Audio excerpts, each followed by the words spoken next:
The Alachua County Sheriff's Department is working to make sure no doors are answered by registered sex offenders. WUFT's Maggie Lorenz looked into the rules offenders and predators must follow tonight. Maggie, what did you find out? With children going door to door in search of candy, law enforcement will be checking in on certain offenders and predators. There are over 400 registered sex offenders and predators in Alachua County. I talked to parents who say this number is concerning and they want to make sure their children stay safe tonight. Nazanin Langai has two sons, a 4-year-old and a newborn.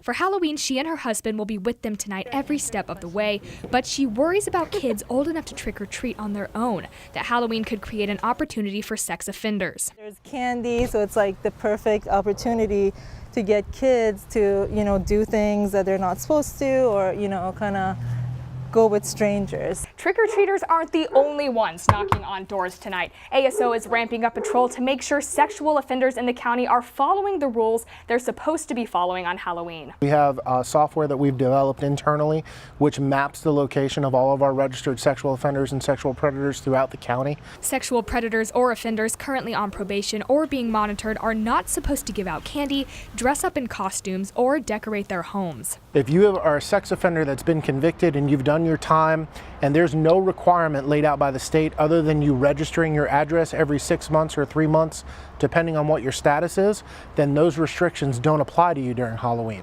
So they can give out candy? Under the state law, yes. Nancy Gomez is visiting her grandkids in Gainesville. She says her Halloween worries have doubled since raising her own kids and that a watchful eye is critical. Anything like that brings out, more children and things, there's always that risk.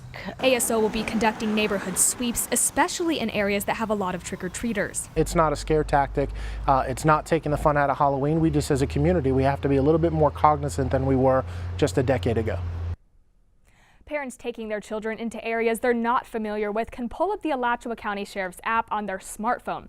There's an option under the app to see exactly which sex offenders live where in the county.